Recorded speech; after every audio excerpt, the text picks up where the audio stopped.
Vous voulez investir votre argent mais vous ne savez pas où, à quelle proportion et surtout si ce que vous faites est gravé à jamais dans la pierre? Je vais essayer de vous aider à y voir plus clair avec ce qui va suivre. Bonjour et bienvenue à tous dans cette nouvelle vidéo, ici Angélique d'Invest in French. Aujourd'hui, je vais vous parler des différents types d'investissements qui existent et de la proportion que vous devriez allouer à chacun d'entre eux dans votre portefeuille. Si vous tapez répartition portefeuille d'investissement ou même asset allocation sur Google, vous trouverez de nombreux modèles de portefeuille se disant le meilleur et de nombreux conseils, tous plus farfelus les uns que les autres. Le fait est que le meilleur portefeuille pour une personne ne l'est pas forcément pour une autre. Il y a de nombreux facteurs à prendre en considération et ces derniers seront différents d'un investisseur à l'autre. Pour créer le meilleur portefeuille d'investissement, vous devez d'abord comprendre vos objectifs financiers et connaître vos options. Cette vidéo ne contient pas de recettes miracles, mais elle vous servira de guide pour savoir quel chemin vous devez envisager et pourquoi. Si vous avez des questions, des remarques, des suggestions, je reste joignable ici, sur Facebook ou par email. J'ai vraiment besoin de votre aide pour faire grossir cette chaîne. Il faut absolument que l'algorithme de YouTube se réveille et montre mes vidéos à tout le monde. Donc s'il vous plaît, likez, abonnez-vous et partagez un max. Merci d'avance. Et maintenant, allons faire la lumière sur comment organiser ce cher portfolio. Quand on parle des différents types d'investissements qui existent, les deux premiers qui viennent à l'esprit sont les actions qui sont tradées sur les places boursières et les investissements à revenus fixes et plus précisément les obligations.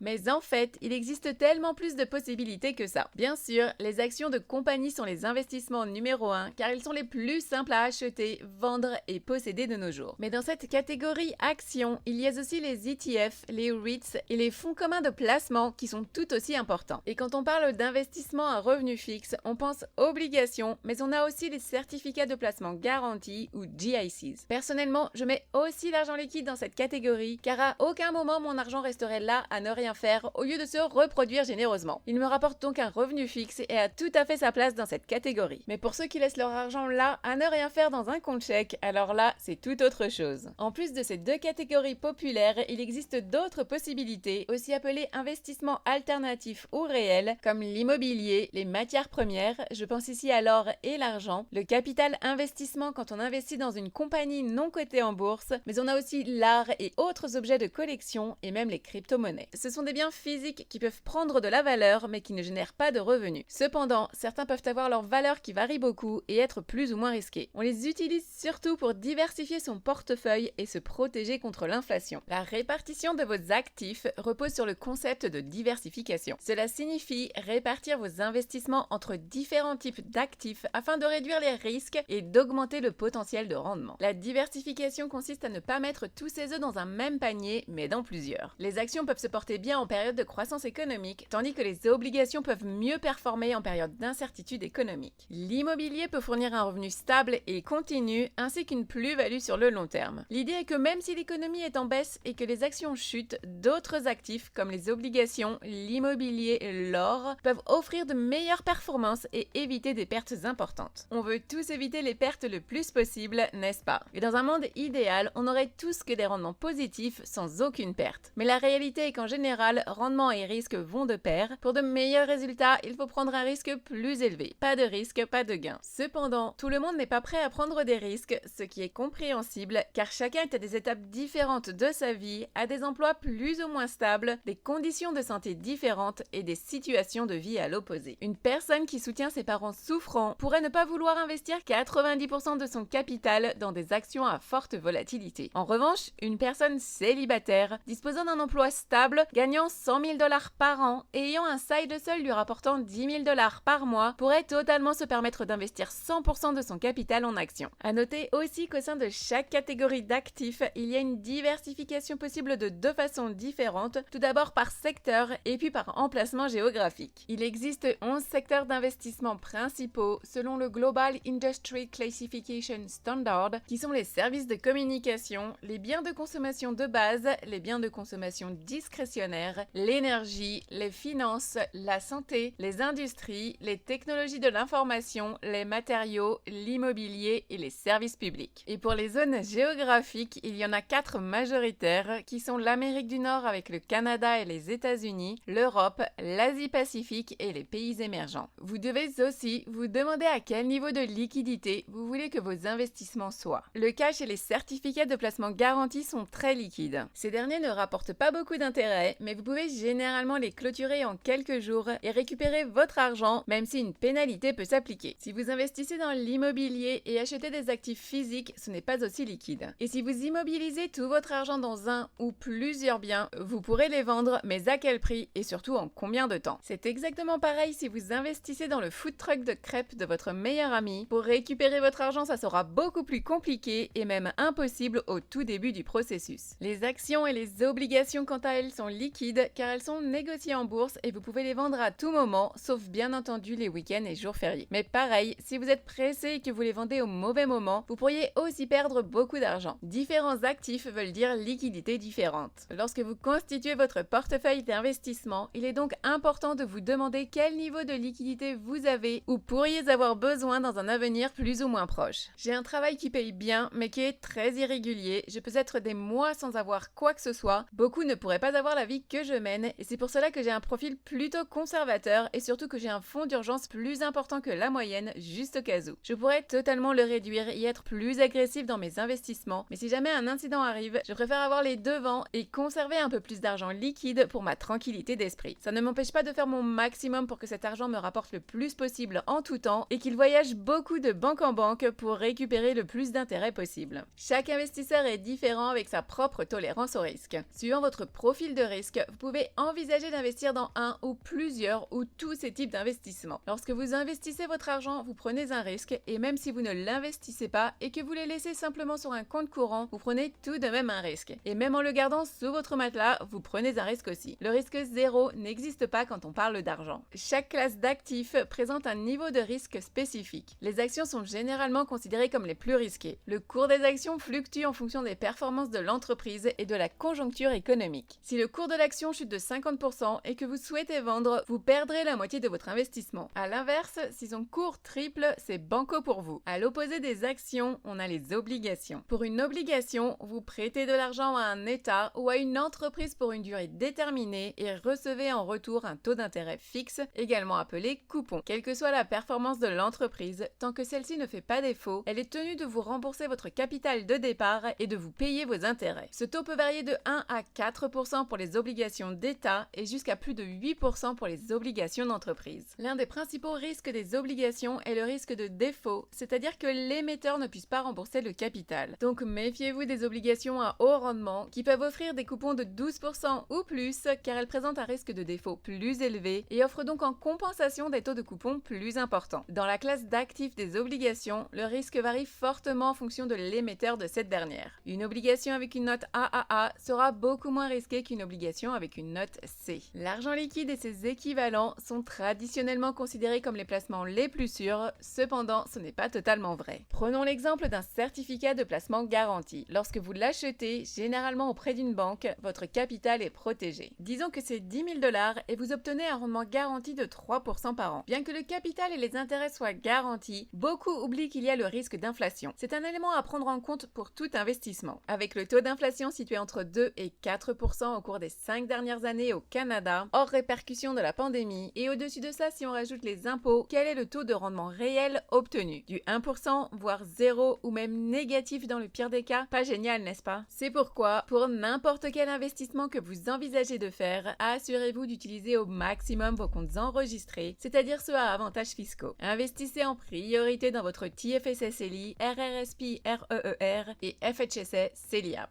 L'immobilier peut fournir un revenu stable grâce au loyer que vous pouvez recevoir tous les mois, mais aussi une belle appréciation de sa valeur sur le long terme. Votre maison achetée il y a 15 ans à 500 000 $ peut maintenant valoir plus de 2 millions de dollars. Cependant, si la majorité de votre argent est ce bien immobilier et que demain vous avez besoin de ces fonds, ça risque d'être plus compliqué pour mettre la main dessus. L'immobilier est l'un des investissements les moins liquides qui existent et ça peut être très risqué si c'est votre unique investissement. Et pour ce qui est des investissements alternatifs, comme les objets de collection ou l'art par exemple, c'est un risque totalement différent. Si vous ne comprenez pas l'art, les tendances actuelles, passées, vous pourriez investir dans la mauvaise œuvre et perdre une grande partie, voire la totalité de votre argent. Ne mettez votre argent dans ce type d'investissement seulement si vous les comprenez, ne prenez pas de risques inutiles. De même pour les crypto-monnaies, leur prix fluctue de façon importante en peu de temps, ce qui peut entraîner des pertes rapides. Et contrairement aux investissements traditionnels, les crypto-monnaies ne sont généralement pas couvertes par les fonds de garantie, ce qui signifie que vous pourriez perdre la totalité de votre investissement en cas de faillite de la plateforme ou de vol ou de toutes sortes de fraudes. Mais quel type d'investisseur peut avoir un profil risqué? Premièrement, vous êtes jeune et votre horizon avant d'atteindre l'âge de la retraite est long. Deuxièmement, vous disposez d'une source de revenus généreuse, fiable et évolutive et vous ne comptez pas encore sur les revenus issus de vos investissements pour vivre. Et troisièmement, vous aimez gérer votre argent et suivre l'évolution du marché boursier au jour le jour ou à la semaine et vous pensez que vos choix peuvent superformer le marché. Quoi qu'il en soit, le profil risqué dont nous parlons ici prend en compte le fait que vous acceptez d'encaisser une perte à court terme ainsi qu'un risque élevé en quête de gains à long terme. Un investisseur avec un profil modéré présente généralement les caractéristiques suivantes. Premièrement, vous souhaitez faire fructifier votre argent avec une approche équilibrée. Deuxièmement, vous acceptez certaines pertes car vous savez que cela fait partie du jeu et que pour prendre des risques, surtout à long terme, vous devrez peut-être encaisser des pertes à court terme. Selon Vanguard,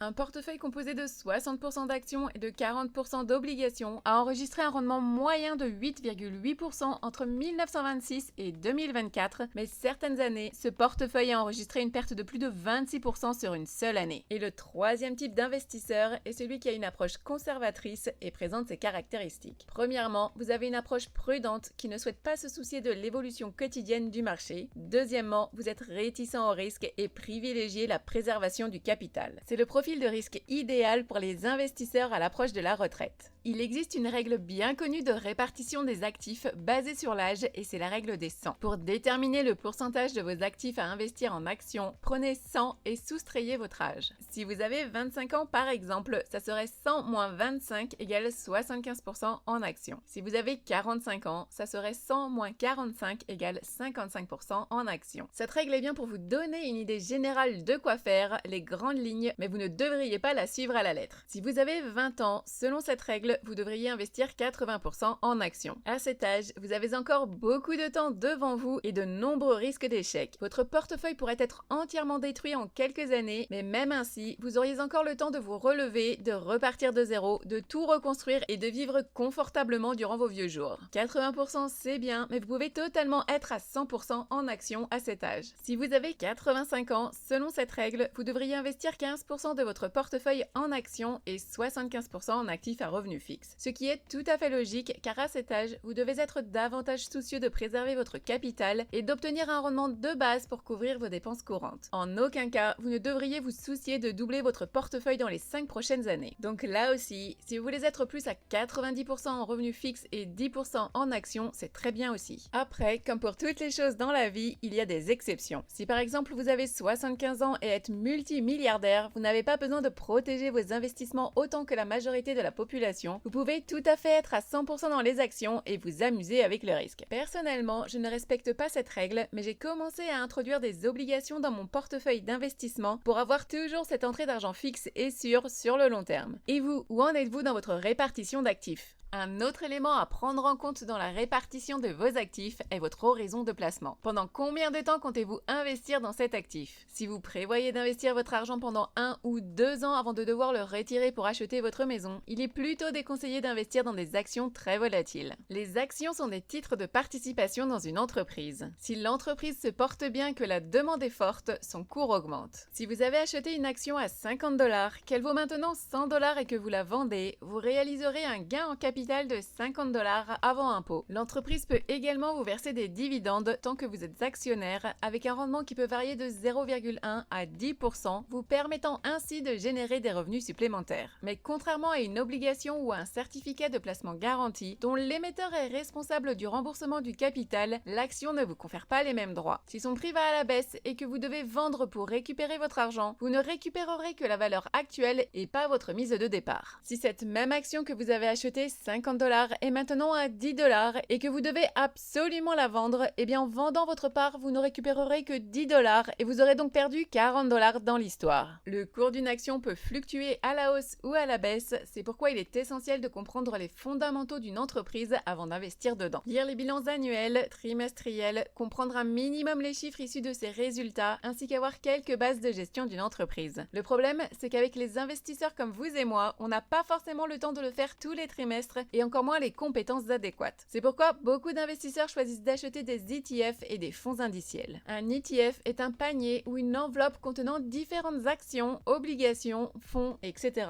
Si vous achetez une part d'un ETF comme VFV qui suit le S&P 500, vous achetez en réalité un panier qui suit la performance des 500 plus grandes entreprises américaines sans que vous ayez à choisir les actions une par une. Si 50 entreprises ont une mauvaise performance sur plusieurs mois, les 450 autres sont là pour compenser les pertes, ce qui est très rassurant et facile. En règle générale, si vous souhaitez avoir votre argent investi à long terme, disons 5 à 10 ans, et vous pouvez supporter les hauts et les bas du marché, alors les actions sont excellentes pour la croissance et aussi les revenus passifs. Ce graphique de Darrow Wealth Management compare les rendements de 10 000 $ investis en 1998 dans le S&P 500 à ceux de divers fonds obligataires et à leurs rendements totaux. L'ETF S&P 500 a généré un rendement d'environ 8,88% sur ses 26 ans, portant le total à 99 410 $, alors que le meilleur fonds obligataire a généré des rendements d'environ 35 050 $, les autres étant inférieurs. Historiquement, l'indice du S&P 500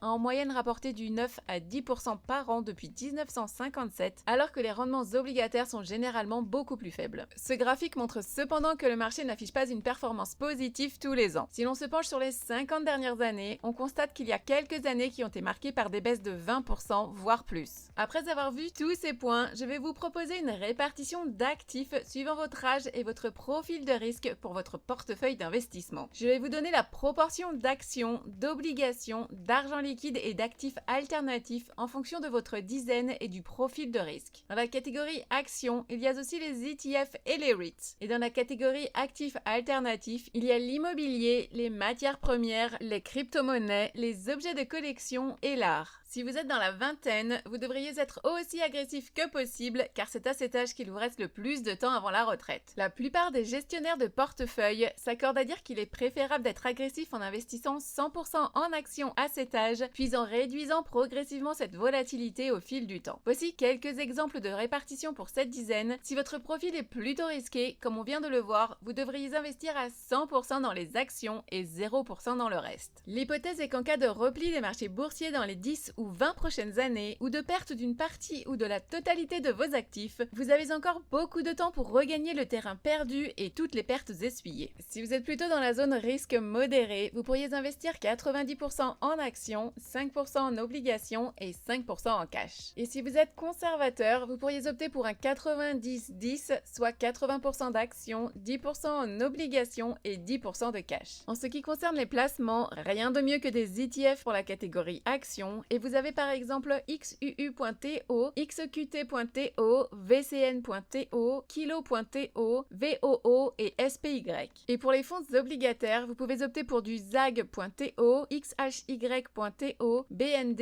et AGG. Vous avez maintenant la trentaine et c'est probablement à ce moment-là que vous commencez à vous sentir à court d'argent avec la mise en place de votre vie. Vous avez probablement un prêt immobilier où vous travaillez à fond dessus, une famille qui s'agrandit année après année où vous commencez à y penser et vous avez aussi généralement beaucoup plus de responsabilités dans votre travail, mais pas encore les revenus qui vont avec. À mon avis, à 30 ans, vous pouvez encore vous permettre de prendre beaucoup de risques car il vous reste encore beaucoup de temps avant la retraite. Des données montrent que sur une période glissante de 20 ans, le marché boursier a tendance à afficher une performance positive. Si vous avez un profil risqué, à 30 ans, vous devriez toujours envisager une allocation de 90 à 100% en actions et donc 0 à 10% pour le reste. Si vous êtes à profil modéré, vous pouvez envisager une répartition 85-10-5, soit 85% en actions, 5% en obligations et 10% en cash car vous travaillez sur votre apport pour vous acheter votre chez vous. Et si vous avez un profil conservateur, la répartition pourrait être de 70 en actions, 10 en obligations et 20 en cash. Là aussi, vous mettez de l'argent de côté pour acheter votre nid douillet. À mesure que vous avancez en âge, en vous approchant de la fin de cette décennie, vous pouvez commencer à modifier votre répartition d'actifs petit à petit. Par exemple, entre 30 et 36 ans, disons que vous investissez 90% en actions, mais qu'à 37 ans, vous commencez à réduire cette répartition à 85 ou 80% selon vos besoins. Dans ce cas, il est essentiel de toujours tenir compte de votre horizon de placement, de votre indépendance financière et de votre avancement vers vos objectifs. Si vous pensez avoir besoin d'argent dans les 20 ans ou prendre une retraite anticipée à 40-45 ans, c'est peut-être le moment idéal pour commencer à transférer une partie de vos actifs petit à petit d'actions à un revenu fixe. Vous atteignez maintenant Maintenant la quarantaine, vous êtes encore dans vos meilleures années, mais vous avez peut-être des objectifs d'épargne plus importants, comme envoyer vos enfants à l'université et rembourser ce fichu prêt immobilier. En fonction du moment où vous prévoyez de prendre votre retraite, c'est à ce moment-là que vous souhaiterez peut-être ajouter plus de stabilité à votre portefeuille en transférant davantage de ces actions vers des obligations. Comme je l'ai dit à la fin de la dizaine précédente, plus tôt vous souhaiterez prendre votre retraite, plus tôt vous devriez envisager de modifier votre répartition d'actifs. Pour les quadragénaires les plus risqués, privilégiez 85% d'actions, 5 en obligations, cash et alternatifs. Pour un profil de risque modéré, conservez la majorité de votre allocation en actions car il vous reste encore de nombreuses années pour amortir la volatilité. Du 75% actions, 10% obligations, 10% alternatifs et 5% en cash vu que vous êtes désormais propriétaire de votre maison. Et pour une approche prudente,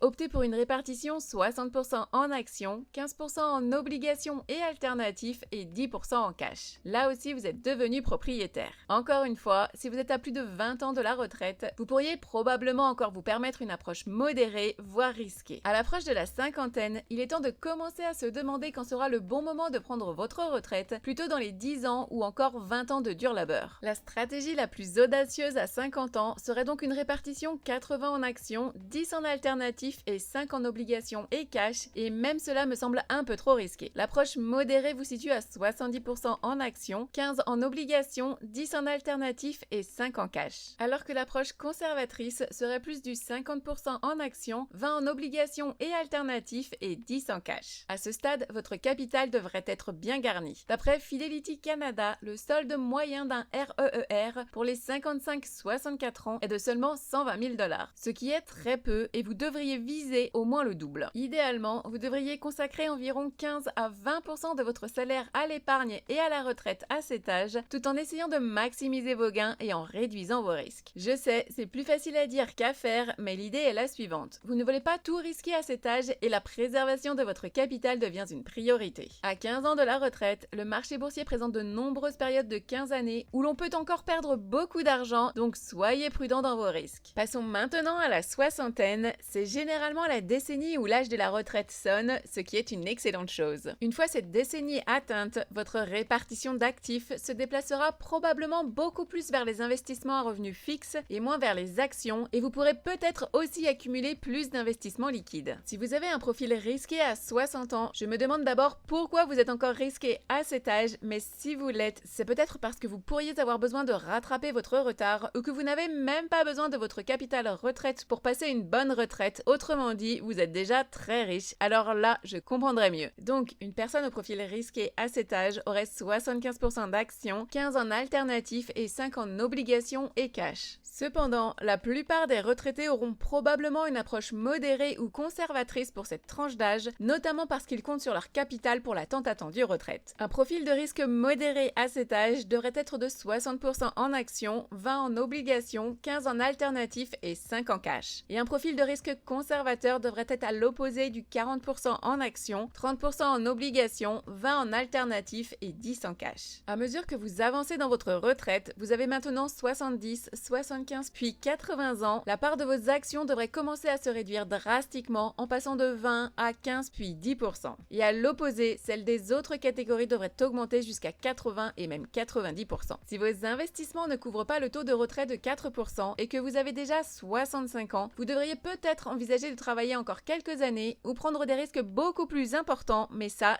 pourrait être très dangereux. Et voilà, c'est fini pour aujourd'hui. Après tout cela, où en est votre répartition d'actifs? Je vous conseillerais au début de commencer tout simplement. Ne compliquez pas trop les choses car le plus important est de vous lancer. Mais ne vous contentez pas non plus de suivre des modèles que vous trouverez sur le net. Ayez une vision claire de tout ce que nous venons de voir, vos objectifs financiers, votre horizon de placement, vos besoins de liquidité, votre tolérance au risque et toutes les autres circonstances spécifiques de votre vie. Et quel que soit votre niveau d'optimisme concernant un investissement, n'oubliez pas que vous aurez toujours besoin de liquidité pour vos dépenses quotidiennes. Personnellement, j'aime conserver environ 6 mois de dépenses courantes sous forme de cash. Ainsi, en cas de problème avec mon emploi, mon appart ou mes chiens, je pourrai toujours continuer à payer mon prêt immobilier et à manger. Vous pouvez tout à fait utiliser la formule de l'âge comme point de départ, mais pensez ensuite à l'ajuster à votre situation personnelle. Supposons maintenant que pour la partie non monétaire, vous arriviez à un ratio de 85% en actions et de 15% en obligations. Vous pouvez également diversifier la part des actions en investissant investissant dans des ETF et des REITs. Évaluez aussi soigneusement la part de vos actifs que vous souhaitez investir dans votre maison et veillez à ne pas y investir la totalité de votre argent. Enfin, voici quelques erreurs à éviter concernant la répartition de vos actifs. Ne visez pas la perfection, sinon vous risquez de vous perdre dans des analyses en tout genre et de ne pas investir du tout, ce qui est la pire chose à faire. Ne vous contentez pas de suivre un modèle ou un portefeuille d'investissement standard, votre profil de risque et vos objectifs sont différents, pensez donc à le personnaliser. Bien entendu, tout ceci n'est pas un conseil d'investissement